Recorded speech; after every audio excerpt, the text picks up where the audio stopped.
SSC CHSL GK PYQ के इस video में हम लोग देखेंगे एसएससी सीएचएसएल 2022 में पूछे गए सभी Indian polity and constitution MCQ part 3। Start करते हैं। पहला एमसीक्यू है, original jurisdiction of supreme court of India is defined under which article of Indian constitution. तो पहले तो ये ओरिजिनल जुरिडिक्शन का मतलब होता है क्या होता है समझो। मान लो कल के डेट में फॉर एग्जांपल किसी दो पर्सन के बीच में कुछ झगड़ा हो गया, तो ये क्या डायरेक्टली कोर्ट सुप्रीम कोर्ट जाते हैं?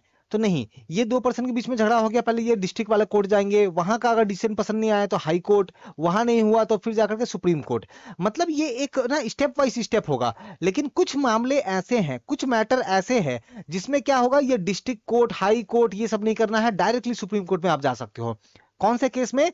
एग्जाम्पल के लिए अगर मान लो आपका फंडामेंटल राइट, आपका मौलिक अधिकारों का हनन होता है, तो उस केस में आपको डिस्ट्रिक्ट कोर्ट, हाई कोर्ट नहीं, आप डायरेक्टली आप चाहो तो आप जो है सुप्रीम कोर्ट आप जा सकते हो।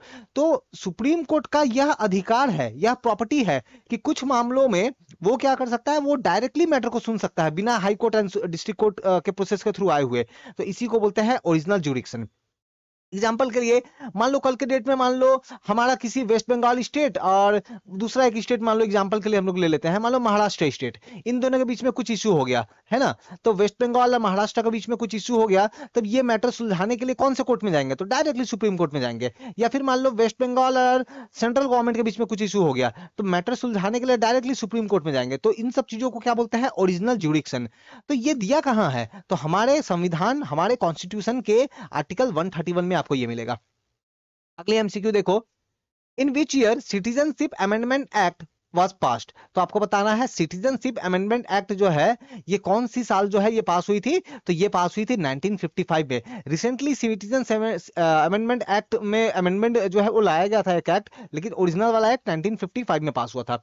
अच्छा, आपको पता है कि जो भी सिटीजनशिप जो है इससे रिलेटेड जो भी हमारे आर्टिकल्स है संविधान में, कॉन्स्टिट्यूशन में, वो कहां से कहां तक है? तो याद रखना है 5 से लेकर के 11 तक।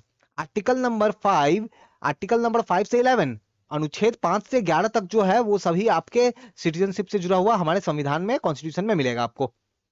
अगले एमसीक्यू देखो, Indian parliament has power to impose restriction on trade, commerce and intercourse through which of the article of Indian constitution. तो देखो हमारी जो सरकार है ये चाहे तो किसी चीज की खरीद बेच करने में, ट्रेड वगैरह करने में, बिजनेस वगैरह करने में रोक लगा सकती है, ठीक है।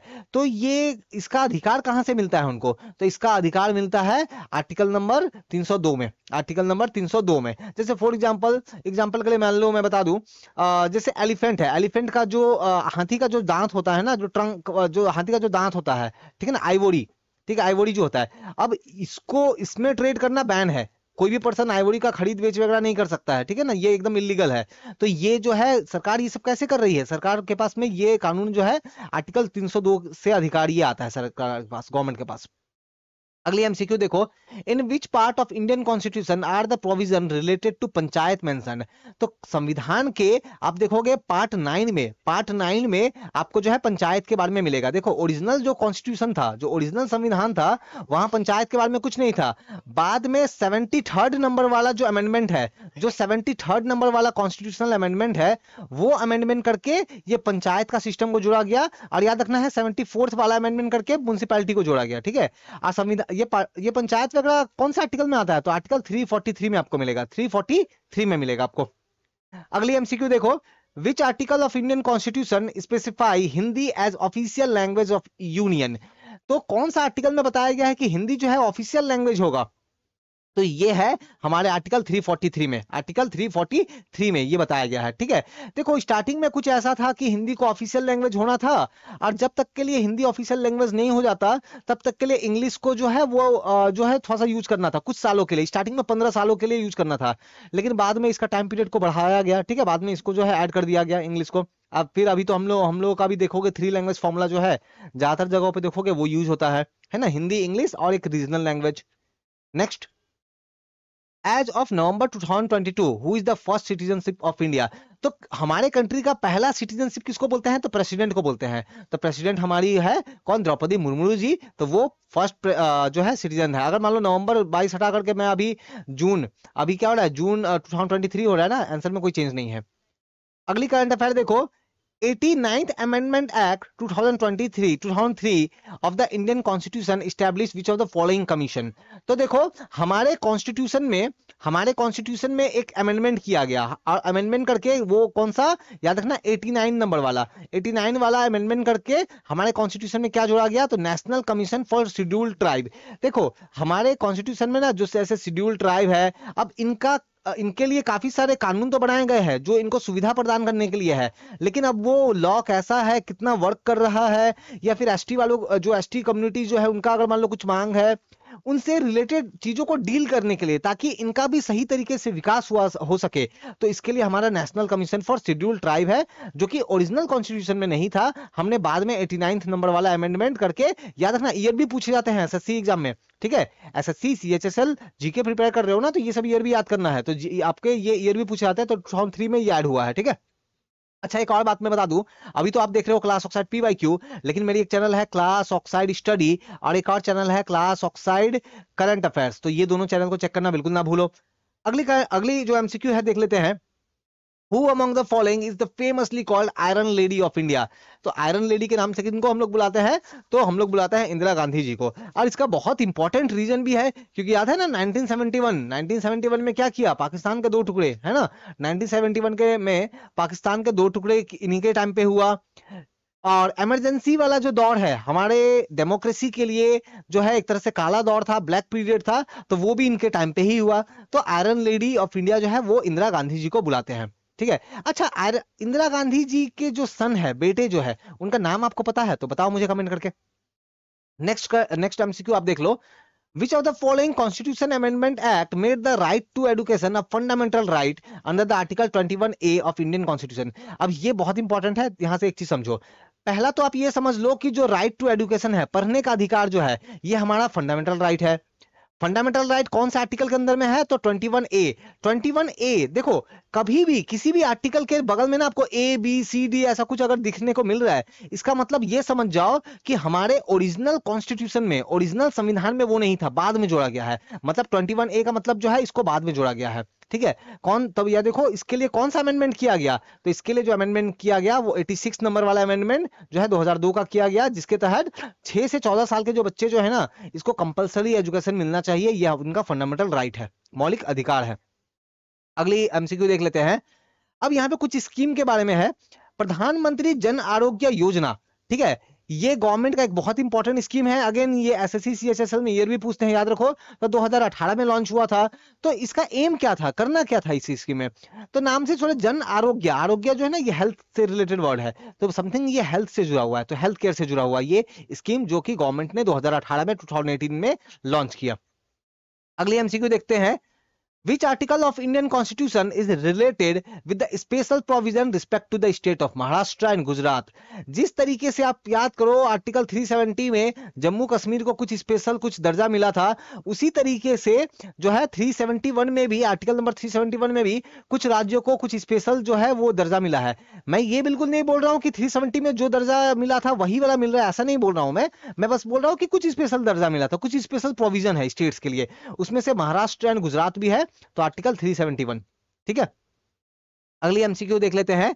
71st amendment of Indian constitution, तो जो 71st वाला जो अमेंडमेंट हुआ, संशोधन जो हुआ, ये संशोधन करने के लिए हम लोग देखेंगे कि जो है कुछ भाषाओं को ऐड किया गया है ना, कोंकणी, मणिपुरी, नेपाली जो है ना, तो इसको आप देखोगे 8th शेड्यूल में। हमारा संविधान का ऑफिशियल क्या क्या लैंग्वेज होगा, हमारा इंडिया का ऑफिशियल लैंग्वेज क्या क्या होगा, तो ये आपको 8th शेड्यूल में मिलेगा। टोटल 22 आपको जो है ना वो लैंग्वेज वहां पे 8th शेड्यूल में आपको मिल जाएंगे, शेड्यूल लैंग्वेज आपको मिल जाएंगे, ठीक है। Next, article 350A of Indian constitution is related with, तो आर्टिकल 350A ये जुड़ा हुआ है किस चीज से, तो ये आसान है, ये जुड़ा हुआ है तो facility for instruction in mother tongue in primary stage. जो प्राइमरी स्टेज है, जो स्टार्टिंग वाले क्लास है, केजी, एलकेजी, यूकेजी वगैरह जो होता है ना, इस समय में किसी भी बच्चे को अगर समझाना है तो सबसे अच्छे तरीके से वो कब समझ पाएगा, जब आप उसको उसके मातृभाषा में समझाओगे, है ना, मदर टंग में समझाओगे। तो इसके लिए हमारे कॉन्स्टिट्यूशन में आर्टिकल 350A जो है, नाम से दिख रहा है ना, ए का मतलब बाद में जोड़ा गया है, ठीक है, 350A है। Next, which union ministry is related with prime minister employment generation programme. देखो प्राइम मिनिस्टर जो हमारे अभी है उनके लिए, किसी भी सरकार के लिए बहुत जरूरी है कि अपने युवाओं को, अपने लोगों को रोजगार दे, जॉब दे। तो इसके लिए एक स्कीम है prime minister employment generation programme. और ये जो स्कीम है, ये स्कीम कौन सी मिनिस्ट्री ने लॉन्च किया है? तो ये लॉन्च किया है ministry of micro small and medium enterprise. बहुत बार ना इसको MSME micro small medium enterprise, short में ना MSME बोलते हैं इसको, ठीक है। तो बहुत बार इकोनॉमी में, खास करके इकोनॉमी में आप ना MSME वर्ड बहुत बार आप देखोगे, ठीक है। Next, in which year was the dowry prohibition act, है ना, जो दहेज लेने से जो प्रोहिबिशन करता है ना, दहेज नहीं लेना है, ये जो कानून जो है, ये कानून कब बना था, कौन सी ईयर में? तो आप जो है यहाँ पे देखोगे तो, अच्छा मैं एक काम करता हूं, मैं यहाँ पे 2 ईयर को काट देता हूं, ठीक है। चलो आप मुझे बताओगे कमेंट करके कौन सा 2 ईयर है, ठीक है। तो मुझे बताओ, अगर पता है तो, अगर नहीं पता है तो भी आप मुझे बताओ, मैं आपको आंसर बिल्कुल बताऊंगा।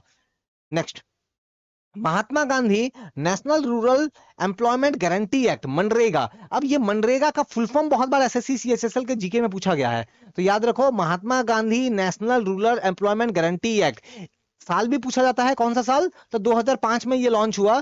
तो इस योजना के तहत जो है 100 दिन का 100 डेज का गारंटीड वर्क जो है वो दिया जाता है। तो याद रखना है यहाँ पे कितने दिन काम मिलते हैं? 100 डेज, ठीक है।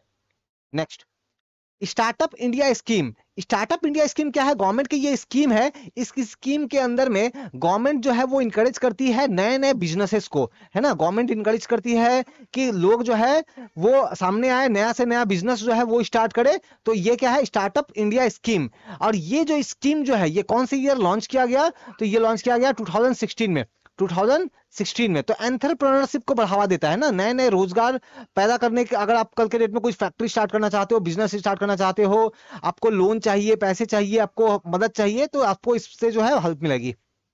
Next, which union ministry implement सक्षम आंगनबाड़ी एंड पोषण स्कीम। तो आपको बताना है सक्षम आंगनबाड़ी और पोषण स्कीम जो है ये कौन से मिनिस्ट्री ने लॉन्च किया। तो ये लॉन्च किया है कौन से मिनिस्ट्री ने? तो ये लॉन्च किया है आपके option 3 ministry of women and child development. देखो पोषण अभियान, आपको ये नाम भी सुनने को बहुत बार मिलेगा, पोषण अभियान। क्योंकि बहुत बार हमें देखने को मिलता है कि हमारे कंट्री में बहुत सारे बच्चे जो है उनकी हाइट कम रह जाती है, उनका शरीर जो है एकदम सूखा सा आपको नजर आएगा, है ना। क्यों? क्योंकि उनको सही तरीके से ना न्यूट्रिएंट्स नहीं मिल रहे हैं, पोषण नहीं मिल रहे हैं, है ना, कुपोषण का शिकार है। तो वैसे लोगों के लिए, या फिर रक्त की कमी है, आप बहुत बार महिलाओं को आप देखोगे उनका एनीमिया उनको हो जाता है, ठीक है। तो ये सभी चीजों को डील करने के लिए ये स्कीम लॉन्च किया गया है, ठीक है। तो नाम याद रखना, किन्होंने किया? Ministry of women and child development. अगली जो एमसीक्यू है वो देख लो आप। देखो अगर वीडियो पसंद आ रहा हो तो लाइक कमेंट और शेयर करो, है ना, क्योंकि एसएससी सीएचएसएल के लिए ये सभी जीके और उसके साथ में जो एक्स्ट्रा जीके, स्टैटिक जीके का इंफॉर्मेशन जो मैं बता रहा हूं आपको अच्छे से याद रखना है, ठीक है ना। Next, the one stop centre scheme for women is funded by which of the following. हम लोग देखेंगे गवर्नमेंट का स्कीम है वन स्टॉप सेंटर स्कीम, है ना। तो ये जो एक सेंटर वन स्टॉप मतलब कि बेसिकली बहुत सारे वुमेन से रिलेटेड स्कीम यहाँ पे जोड़ दिए गए हैं। और ये स्कीम को चलाने के लिए पैसे लगते हैं ना, तो पैसे आता कहां से है? तो वो आता है निर्भया फंड से, वो आता है निर्भया फंड से। नेक्स्ट हम लोग करंट अफेयर जो सॉरी नेक्स्ट जो एमसीक्यू जो है हम लोग देख लेते हैं GK MCQ. Who is the implementing agency of Ayushman Bharat digital mission. सरकार ये चाहती है कि हेल्थ कार्ड बने ताकि लोगों का हेल्थ का जानकारी जो है वो गवर्नमेंट के पास हो, गवर्नमेंट उनको सही तरीके से हेल्प कर सके, ठीक है। तो उनको आप देखोगे बहुत सारे आज भी लोगों के पास ना लाइफ इंश्योरेंस वगैरह या हेल्थ इंश्योरेंस वगैरह ये सब नहीं है, बहुत सारे लोगों के पास नहीं है। तो ये जो एजेंसी जो है ये किन्होंने लॉन्च किया है? सरकार ने तो किया। सरकार की कौन सी एजेंसी? तो NHA, याद रखना NHA, नेशनल हेल्थ अथॉरिटी, ठीक है। नेशनल हेल्थ अथॉरिटी जिन लोगों ने है उन्होंने ये लॉन्च किया है। Next, skilling of girl in non traditional livelihood has been included in the flagship scheme. एक चीज याद रखो, जितने भी स्कीम जो बार बार आप नाम देख रहे हो, गवर्नमेंट के जितने भी इंपॉर्टेंट स्कीम्स जो है ना उनका कौन सा ईयर में लॉन्च हुआ, कौन सी डिपार्टमेंट ने लॉन्च किया, ठीक है ना। तो ये सभी सवाल ना पूछे जाते हैं, भले वो 5 साल पुराने स्कीम क्यों ना हो। मैंने देखा है एसएससी सीएचएसएल में सवाल पूछते हुए, सिर्फ एसएससी सीएचएसएल नहीं, SSC CGL, SSC MTS, SSC CPO, इन सभी में इस तरह के सवाल मैंने देखे हैं। तो ये मिस नहीं करना है। तो skilling of girl in non traditional livelihood है ना। तो नॉन ट्रेडिशनल देखो, एक तो होता है कि गर्ल का ट्रेडिशनल वर्क, खाना बनाना है, झाड़ू पोछा करना है, बर्तन धोना है, तो ये सब जो है बहुत समाज का एक बहुत बड़ा भाग क्या करता है, इन सब चीजों को मान कर रखता है कि गर्ल्स है तो यही करेगी। लेकिन नहीं, आजकल के टाइम में देखोगे कि बहुत सारे दूसरे क्षेत्रों में भी वो बहुत अच्छा कर रही है, बहुत आगे बढ़ रही है। तो नॉन ट्रेडिशनल क्षेत्रों में उनको बढ़ावा देने के लिए ठीक है स्कीम लॉन्च किया गया है। वो कौन है, तो बेटी बचाओ बेटी पढ़ाओ, ताकि जो गर्ल्स जो है वो पढ़ सके और नॉन ट्रेडिशनल जो जॉब जो है उसमें वो जा सके, और वहां पे भी वो जा भी रही है, बहुत अच्छा कर भी रही है। इसके लिए स्कीम है Beti Bachao Beti Padhao. Next, in which year special marriage act passed in India. हमारे कंट्री में अलग अलग धर्मों के लोग अगर शादी करते हैं तो उनके लिए भी कुछ लॉ है कि कैसे शादी होगा, कैसे मैरिज होगा। तो इसी से रिलेटेड है ये स्पेशल मैरिज एक्ट। ये पास हुआ था कब, तो 1954 में, 1954 में। When was the direct tax code bill introduced in parliament in India? तो हमारा जो इनकम टैक्स का जो लॉ जो है उसको बदल करके जो है उसका नया एक फॉर्म लेके आया गया, डायरेक्ट टैक्स कोड। ठीक है, तो ये कब लाया गया था, तो 2010 में लाया गया था, 2010 में लाया गया था ये। नेक्स्ट आप देख लो, in which year was the arms act passed in India. अगर कोई पर्सन हथियार रखता है तो क्या नियम है, क्या कानून है उसके लिए, कौन रख सकता है कौन नहीं रख सकता है। तो इन सभी चीजों को लेकर के ना आर्म्स एक्ट हमारा 1959 में। देखो इन सब में आपको कुछ एक्स्ट्रा इन्फॉर्मेशन नहीं जानना है, इसलिए मैं भी कुछ नहीं बता रहा हूँ, ठीक है, बस आपको जो दिया है तो याद करना है, ठीक है। अब बोलोगे सर एक्स्ट्रा पूछेंगे, नहीं, आप चेक करके देख सकते हो, नहीं पूछते हैं इस तरह के टॉपिक में एक्स्ट्रा। और तो फिर मैं ये क्यों बता रहा हूँ, मैं इसलिए बता रहा हूँ क्योंकि एसएससी सीएचएसएल में आप देखोगे जीके क्वेश्चन रिपीट होते हैं, तो ये हो सकता है कि आने वाले एग्जाम में पूछा जाए, तो याद रखो। Next, concurrent list in 7th schedule does not have provision related to. तो मैंने बताया था ना, कॉन्करेंट लिस्ट होता है, यूनियन लिस्ट होता है, स्टेट लिस्ट होता है। कॉन्करेंट लिस्ट वो है जिसमें स्टेट गवर्नमेंट और सेंट्रल गवर्नमेंट दोनों कानून बना सकते हैं। यूनियन लिस्ट वो है जिसमें सिर्फ सेंट्रल गवर्नमेंट कानून बना सकते हैं उन टॉपिक के ऊपर में। और स्टेट लिस्ट वो है, वो टॉपिक जिनके ऊपर सिर्फ राज्य सरकार कानून बना सकती है। तो बताओ कॉन्करेंट लिस्ट जो है, आप यहाँ पे क्या दिया है, concurrent list of the 7th schedule does not have following related to. तो इनमें से कौन सा कॉन्करेंट लिस्ट में नहीं है, तो जो टैक्स ऑन लैंड बिल्डिंग वगैरह जो भी ना, ये आपके स्टेट में आ जाएंगे, ठीक है, स्टेट में आ जाएगा, कॉन्करेंट में नहीं है ये। Next, which of the following come under the union list 7th schedule in Indian constitution. तो बताना है इनमें से यूनियन लिस्ट में कौन सा आता है। Public health order, public order, hospital, dispensary, establishment of standard weight and measure. तो ये जो है ना, ये आता है कि माप की इकाई क्या होगी, है ना। अगर सामान मापना है, लंबाई मापनी है, वजन मापना है, तो इसका स्टैंडर्ड क्या होगा, क्योंकि पूरे देश में तो एक तरीके से मापा जाएगा ना। मतलब बंगाल में अलग तरीके से माप रहे हैं, बिहार में अलग तरीके से माप रहे हैं, ऐसा तो नहीं होगा ना। तो इसीलिए ये यूनियन लिस्ट में आता है। बाकी अगर आप हेल्थ देखोगे, हॉस्पिटल, पब्लिक ऑर्डर देखोगे, पुलिस वगैरह देखोगे, हॉस्पिटल्स वगैरह जो भी होते हैं ना, आंगनबाड़ी हॉस्पिटल, ठीक है, सरकारी हॉस्पिटल वगैरह जो भी देखोगे, तो ये आपके जो है ये स्टेट लिस्ट में आ जाते हैं। स्टेट पब्लिक सर्विस या फिर स्टेट पब्लिक सर्विस कमीशन जो है, इसकी इनकी एग्जाम भी होती है ना, एसपीएससी वाली जो एग्जाम जो होती है, स्टेट पब्लिक सर्विस वाली एग्जाम, तो ये आता है कौन सी लिस्ट में, तो ये स्टेट लिस्ट में आता है, क्योंकि स्टेट का एग्जाम है, आप देख सकते हो। तो ये मेरी कुछ, अच्छा, क्लास ऑक्साइड स्टडी, ये क्लास ऑक्साइड स्टडी, हाँ, तो ये मेरी कुछ चैनल है, class oxide study, class oxide current affair, class oxide English. आप ये मेरी चैनल है, इनको आप चेक कर सकते हो हमारी इन चैनल्स को। तो हमने क्या करा, तो एसएससी सीएचएसएल जीके पीवाईक्यू के इस वीडियो में हमने क्या करा, तो हमने आपके एसएससी सीएचएसएल 2022 में पूछे गए सभी Indian polity and constitution MCQ total 3 part में हमने देख लिया, ये पार्ट 3 था। अब इसके बाद जो है मैं ज्योग्राफी, स्पोर्ट्स, इकोनॉमिक्स, उन सबके मैं वीडियो लेके आऊंगा। वीडियो पसंद आया तो लाइक, कमेंट और शेयर करो। आज जैसे मैंने रिक्वेस्ट किया कि हमारा जो दूसरे चैनल से आप उनको भी जरूर एक बार जरूर चेक करो। Thank you.